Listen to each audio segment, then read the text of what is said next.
Everyone, আজকের নতুন দিনের একটা ব্লগে তোমাদের সকলকে অনেক অনেক স্বাগত আর অনেক অনেক ভালোবাসা। তোমরা নিশ্চয়ই সকলেই খুব ভালো আছো আর আমরাও কিন্তু বেশ ভালো আছি।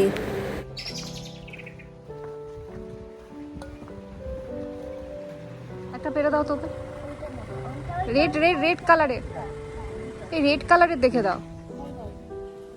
এইগুলো রেড নেই, আর উপরে এই দেখো এই দিকগুলো, ওই যে একসাথে যে থোকাটা করা আছে। হ্যাঁ, খেয়ে দেখ কেমন। এই কাঁচাটাই তো খেলি, পেকেছে? পাকেনি না? টক? আমার তো চেরি খেতে এমনি টক লাগে, আমার তো পাকা চেরি খেতেও টক লাগে। আমাদের এই বাড়ির সামনে চেরি গাছটার না চেরিগুলো অনেকটাই পেকে পেকে এসেছে, আর এই চেরিগুলো আজকে গাছ থেকে পেরে খেয়ে দেখলাম এই খাট্টা মিঠার মতো আছে, তবে খুব একটা বেশি মিষ্টি হয়নি। তবে আমার মনে হয় না চেরি যে খুব মিষ্টি ফল, মানে খুব যে বলে মিষ্টি একটা ফল, আমার চেরি খেয়ে ঠিক ততটা মিষ্টি মিষ্টি লাগে না। তবে আমাদের সামনে যে চেরি গাছটা আছে এটার চেরি সাইজগুলো না বড্ড ছোট ছোট। তবে ওই বাজার করতে যাওয়ার সময় না আর একটা চেরি গাছ পড়ে, ওই গাছটার চেরিগুলো কিন্তু বেশ বড় বড় সাইজের হয়। আর যখন ওগুলো পুরো পেকে যায় না তখন গাছের নিচে প্রচুর চেরি পড়ে থাকে। আর আমাদের ওখানে যেমন এই গ্রীষ্মকালের টাইমটাতে আম, জাম, কাঁঠাল, লিচু বিভিন্ন ধরনের ফল পাওয়া যায়, এখানেও তেমনি না অনেক ধরনের ফল এই গ্রীষ্মকালের টাইমে পাওয়া যায়। এখানে তো আর কিছুদিন পরে আপেল দেখতে পাবে, প্রচুর গাছে হয়ে থাকে। ঠিক আমাদের ওখানে যেমন আম প্রত্যেকটা বাড়িতে বাড়িতে একটা করে আম গাছ থাকে, ঠিক এখানেও না ওই রকম প্রত্যেকটা বাড়িতে বাড়িতে এখানে আপেল গাছ থাকবে আর প্রচুর পরিমাণে আপেল হয়ে থাকে। হঠাৎ করেই এই পার্কে ঢোকার সময় এত মিষ্টি একটা গন্ধ পাচ্ছি, তো আমি ভাবলাম মনে হয় এই সুন্দর ফুলগুলো থেকেই বেরোচ্ছে। সাধারণত কিন্তু এখানকার ফুলে কোনো গন্ধই হয় না, এমনকি গোলাপেরও কোনো গন্ধ নেই। তো শুকে দেখলাম ফুলগুলো থেকে মনে হয় কোনো গন্ধ বেরোচ্ছে না, তবে কোথাও থেকে একটা সুন্দর একটা গন্ধ আসছে। আমাদের এখানকার এই পার্কটা না ভীষণ সুন্দর আর অনেকটা জায়গা জুড়ে, আর এখানে কিন্তু একটা লেকও আছে। তো লেকের ধারটাতে আজকে যাব না, আজকে ভেবেছি এখানে বসে আমরা একটুখানি কফি পার্টি করব। তো বাড়ি থেকে সমস্তই নিয়ে এসেছি, তো এখানে একটা সুন্দর জায়গা দেখে বসে এই মনোরম সৌন্দর্যটাকে উপভোগ করব।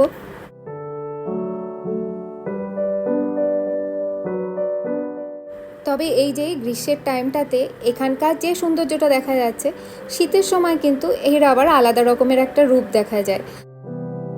আর এই পার্কটা ধরেই না কিছুটা হেঁটে গেলেই এখানে একটা পাহাড়ে পুরো ঘেরা একটা লেক আছে, যেটা কিন্তু এখানকার খুব ফেমাস একটা লেক, যার নাম লেক ওয়ার্দাসি। তবে আজকে আর আমরা লেকের ধারটাতে যাব না, ওই দিকটাতে না একটু বেশিই ভিড় থাকে, প্রচুর মানুষজন আসে তো এই টাইমে সুইমিং করতে, এই জন্য আরও মানে ভিড়টা বেশিই থাকে। তবে যেহেতু এখন বিকেল হয়ে গেছে এই জন্য পার্কটা অনেকটাই খালি হয়ে যায়। তবে সকাল আর দুপুরের দিকে যদি আসো পুরো একটাও গাছের নিচ ফাঁকা থাকে না, সব গাছের নিচে লোকজন বসে পিকনিক করে। আর এই জন্য না আমি আর আজকে কোনো রিস্ক নিইনি, আমি বললাম দেখো এই জায়গাটাই বেশ সুন্দর আর চলো এখানেই বসে যায়, কারণ ওই লেকের দিকে যেতে গেলেই যত লেকের সাইডে যাব তত ভিড়টা বাড়তে থাকে। তবে আমরা যখন ঢুকছিলাম অনেকেই না ব্যাগপত্র নিয়ে গুটিয়ে টুটিয়ে তারা বাড়ি যাচ্ছে, আর আমরা তখন হেসে বলছিলাম যে সবাই বাড়ি চলে যাচ্ছে আর আমরা এখন এসেছি কফি পার্টি করতে। তো ওরা ভাববে হয়তো আমরা ডিনার করতে এসেছি, কারণ এখন তো ওদের ডিনার টাইম, আমরা তো আর এত তাড়াতাড়ি ডিনার করি না, তবে কিন্তু অনেকেই করে নেয়। তবে আমাদের আর হয়ে ওঠে না যে 6টা বা 6:30টার মধ্যে ডিনার করব। আমরা তো এই বিকেল 6টা 6:30টার সময় চা খাই বা কফি খাই, আর এরা 6টা 6:30টার মধ্যে সমস্ত কিছু খাওয়া দাওয়া কমপ্লিট করে নেয়। এরা কেন, আমাদেরও ইন্ডিয়ান এখানে যে ফ্যামিলিগুলো থাকে তারা অনেকেই না এই 6টা 6:30টার মধ্যে ডিনার করে নেয়। তবে অনেক দিন ধরে ভাবছিলাম যে একদিন যাব এখানে লাঞ্চ বা ডিনার কিছু একটা বানিয়ে নিয়ে গিয়ে ওখানে পিকনিক করব, সেটার আর টাইম হয়ে উঠছে না।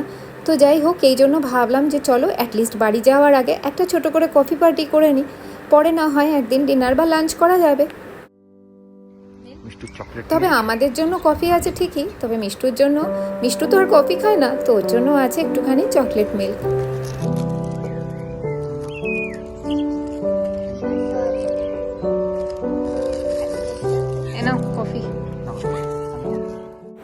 এখানে বসে কফি খেতে খেতে মনে হচ্ছিল ইস ডিনারটা করে নিয়ে আসলেই পারতাম। আর এখন তো রাত্রি হয় অনেকটা দেরিতে, প্রায় 9টা বেজে যায়, আর দিনের আলো বেশ অনেকক্ষণ থাকে। তো ভালোই হতো 8টা সাড়ে 8টার মধ্যে ডিনার করে তারপর বাড়ি চলে যেতাম। আর বলতে গেলে এই টাইমে যেন একটা অদ্ভুত রকমেরই সৌন্দর্য থাকে, চারিদিকটা না এত সবুজ হয়ে থাকে আর আকাশটা পুরো নীল। এখানে শীতের সময় যেমন মাইনাসে টেম্পারেচার চলে যায়, তেমনি কিন্তু গরমের টাইমেও বেশ ভালোই কিন্তু গরম পড়ে। অ্যাটলিস্ট ব্যাঙ্গালোরের থেকে তো এখানকার গরমটা আমার মনে হয় একটু বেশিই। আর এখানে গরমের সময় প্রায় টেম্পারেচার 20 ডিগ্রি থেকে শুরু করে 35 ডিগ্রি 36 ডিগ্রি সেন্টিগ্রেডও হয়। আর যখনই কিন্তু এই টেম্পারেচারটা বেশি হাইয়ের দিকে চলে যায় না, তখনই এখানে হয় বৃষ্টি। আর তখন যখন বৃষ্টিটা হয় না, তখন কিন্তু বেশ ওয়েদারটা আবার আরামদায়ক হয়ে যায়। আমাদের ব্যাডমিন্টন র্যাকেটগুলো নিয়ে আসলেও খেলা হতো। হ্যাঁ, ফুলগুলো মরে না, না এগুলোর ওপর দিয়ে গেলে আবার এগুলো ইয়ে হয়ে যায়।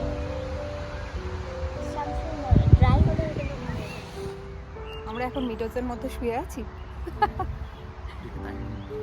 তাই মনে হচ্ছে না? Flower meadows. Flower meadows.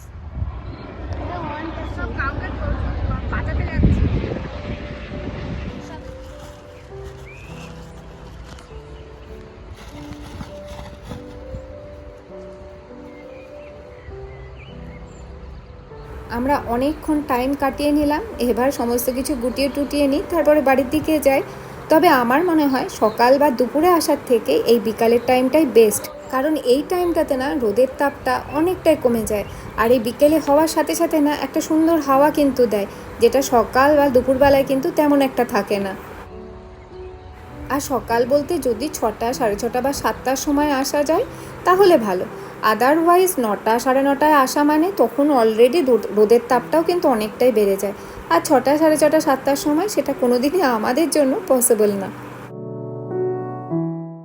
আর এই গরমের টাইমটাতে না সূর্যের যে তেজটা থাকে না সেটা বড্ড বেশি থাকে, তাই না এখানে কিন্তু সব সময় গোটা শরীরে না প্রচুর পরিমাণে সানস্ক্রিন অ্যাপ্লাই করতে হয়, না হলেই প্রচুর পরিমাণে সানট্যান পড়ে যায়। আর এই গরমের সময়টাতে যেমন তাপমাত্রা বেশি থাকে, যখন ওই যে বললাম না বৃষ্টি হয়, আর এই বৃষ্টির সাথে সাথে এখানে আবার নাকি বড় বড় শিলও পড়ে, মানে ওই শিলাবৃষ্টি হয়। আর এই শিলাবৃষ্টির কারণে আমি দেখেছি কত গাড়িতে বড় বড় ছাদগুলোর ওপরে না টোপকা টোপকা হয়ে গেছে, গাড়িগুলো প্রচুর পরিমাণে ক্ষতি হয়। আর এই ভয়েই না তাড়াতাড়ি করে আরও আমাদের পার্কিংটাকে নেওয়া। এই গাছটার নিচে কত ফুল পড়ে আছে, তো ফুলগুলো একটা নিই, দেখি কেমন ফুলগুলো। তোকে সুকান্তকে বললাম একটা পেরে দাও না। এটার গন্ধ না, তাহলে ওই গাছটা কোনো ফুলের গন্ধ বেরোচ্ছে তো বটে। চলো চলো। ওটা মরে গেছে প্লান্টটা 725। মরে গেলে পরে আর এই টাইমে রাস্তার ধারে যে গাছগুলো আছে, এই গাছগুলোতেও না সাদা সাদা রঙের একটা সুন্দর থোকা থোকা ফুল ফুটে আছে, যে কারণে রাস্তাগুলো দেখতে আরও সুন্দর লাগে। আগের বছরটা যেমন পুরো গরমটাই আমরা এখানেই ছিলাম, তবে এই বছরে কিছুটা গরম আমরা কিন্তু ইন্ডিয়াতেও কাটাবো। আর আমরা আস্তে আস্তে মোটামুটি মনে হয় গরমটা কমেই যাবে। ওই গরমটা তো শুরু হয় জুন মাসে আর শেষ হয় মোটামুটি ওই আগস্টের এন্ড পর্যন্তই থাকে।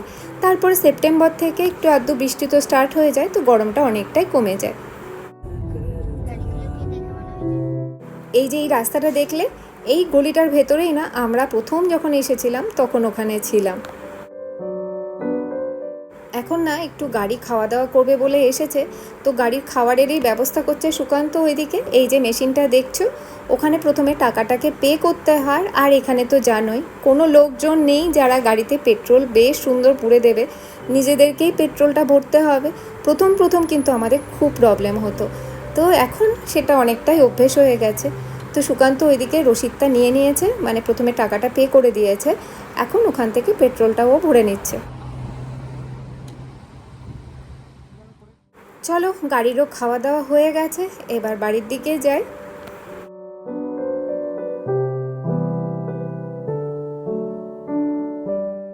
তবে আজকে আর গাড়িটা নিয়ে বাড়ির দিকে যাব না, প্রথমে গাড়িটাকে পার্কিংয়ে রেখে তারপরে হেঁটে হেঁটে বাড়িতে যাব। তো পার্কিংয়ে চলে এসেছি, পার্কিংয়ে গাড়িটাকে ভালো করে পার্ক করে রাখি, কারণ এখন না যে কোনো টাইমে বৃষ্টি হতে পারে আর বৃষ্টির সাথে শিল পড়তেই পারে। এই ভয় না আজকাল আর গাড়িটাকে রাত্রের দিকে বিশেষ করে বাইরে রাখি না। তো গাড়িটা এখানেই রেখে এবার আমরা হেঁটে হেঁটেই বাড়ির দিকে যাব।